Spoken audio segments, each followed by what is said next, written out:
Welcome to Coffee and Conversation. My name is Honorine, and today I'm with Rebecca Foti, who is pursuing a PhD in sports psychology. Rebecca, thank you for being with me today. Absolutely. Thanks for having me. Let's start with a little introduction. Yeah. So to give some background on myself, and in my second year of the PhD program at Florida State, so as we talked about in sports psychology. Prior to coming here, I got my master's degree in psychology at Southern New Hampshire University, and I actually also did a graduate certificate in athletic administration there as well. So kind of getting some different perspectives on psychology as well as sport. Before coming here, I also worked at Southern New Hampshire University as an academic advisor for about 3 years. So I worked with our online students, which was a really fun experience. I got to work with a lot of different people who were virtually doing their classes, and a lot of them coming back to school after quite some time off. Many of them were, I think our average age of student is around 32. So we actually had a pretty decent non-traditional population, which was really interesting and fun to work with. So helped them just achieve their goals of coming back to school, career transitions, things like that. And then I also did a lot of coaching with specifically volleyball. That was the sport that I played in college myself. So did a lot of coaching with 15, 16-year-old athletes with that, as well as a Division II program. And then something I'm currently still doing as I'm working through my PhD right now is I actually teach online for 2 different universities. So I just finished my first course teaching at Springfield College, teaching their graduate sports psychology students, specifically in sports psychology, the course. And then I also teach for Southern New Hampshire University, and I can teach perspectives in liberal arts, which is kind of like an introduction to research class, a wellness class, and then I'm approved to teach introduction to psychology, sports psychology, and then a research methods course there. Wow. How do you manage everything? That's my first question. Like the first question coming to my mind, because I suppose that you also have some sort of like teaching or some sort of a job with FSU, correct? Yes. So I am also currently a research assistant. So I am the assistant to Dr. Svenja Wolf. So I do a lot in terms of helping her with her research studies, course preparations, and things like that. And actually with the sports psych program as well, I do currently do some applied work. I consult with a diving program here in Tallahassee. So there's a lot of things going on at one time. So I would say right now, currently, balancing, of course, coursework, research, the assistantship, and then applied work, and then obviously also teaching. So it's a lot of things at one time. And I think the most important thing is a lot of times just prioritizing what becomes the most important. So as a PhD student, that research is really supposed to be at the forefront, and being really intentional about kind of wrapping everything back into that research.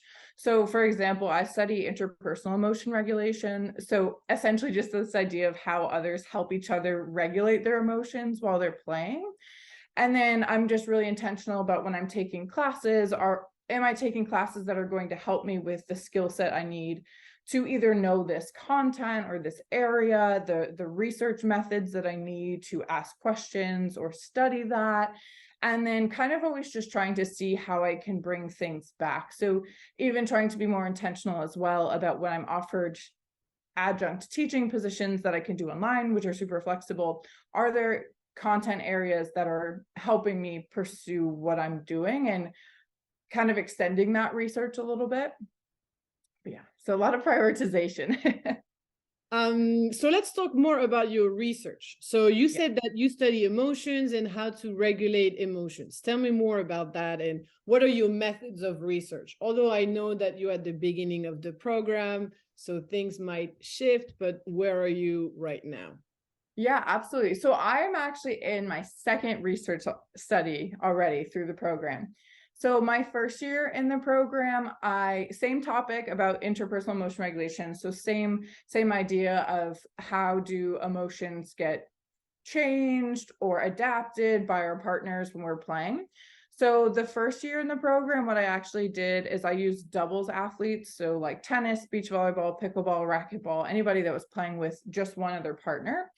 And we actually gave them a survey before and after one of their competitive matches. And we asked about what their emotions and things were like before the game. And then we asked them what they were like after the game, as well as what some of the different strategies. So for example, like when we comfort somebody or we give them encouragement or we try to hide our emotions because we don't want that other person to be impacted, like we asked about those specific strategies to see if anything might have like had some type of relationship to an emotional shift. And then that was a really interesting study, and we found a lot of really interesting things. Like one, it was just about like athletes often comfort each other, and some of the strategies, because throughout the research world, there's a million different ones that we've kind of found like athletes could do so many different things for each other, but also trying to identify a little bit more about what do they use most often. But so what happened actually in that study is we kind of got to the end of it and said, this is really cool. We see that there's some relationships, but with emotions, they're also super context specific. So it's, you know, depending on what's happening in the game, how they're playing, you know, how they're just feeling that day. So there's so much going on. So that actually kind of transitioned to me in my current study. So, which is actually qualitative in nature. So I'm using a process of multi-level interviews. So essentially what that is sticking with the doubles athletes that we had from the first study. We basically interview them together and talk about their relationship and the interactions they have with each other in reference to a specific moment in a match. So it's when they're in season so that they can talk about it. And then I also interview them individually to understand more about their individual experiences, to kind of get a better grasp of all of the things that factor into it, not just the fact that, okay, athletes regulate each other's emotions and things like that, great, but why are they doing it? What's happening when they're doing it? And those types of things. That's fascinating. How do you find do you call it your subjects? Yeah, so my participants, yeah. It's maybe a bit. That's okay.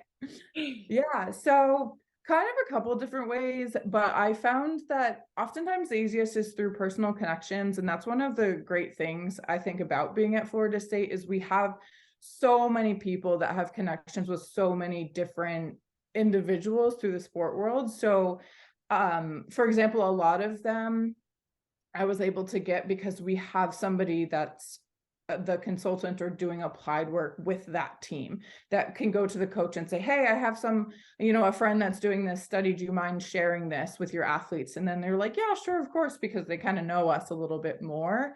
I also luck out a little bit because I actually have an uncle that's an athletic director at a school in North Carolina. So he has some connections, but really the biggest thing and something that I think we find with research is having those personal connections and those ties to research is really important, especially because athletes get asked a lot to be in research studies. So a lot of times it's much easier if you have somebody that they know that can kind of say, hey, I know this person. Can you kind of step in and help as being a good option?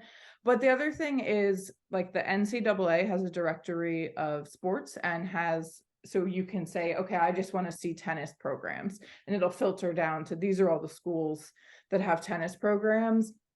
And then I reached out to coaches that way and got a lot more practiced in a coach wants a 2-second email that they can read and they want to know why it matters to them. And then if you can get them that, sure, they're in.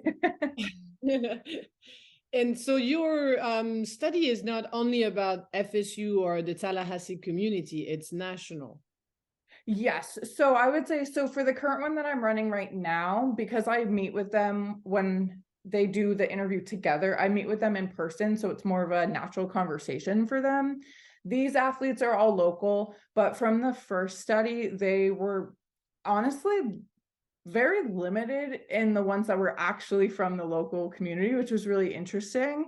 I actually had athletes in the first one that were literally from Hawaii, California, like just all over the place. And it was probably less Florida athletes than any other location, which was super interesting. But yeah.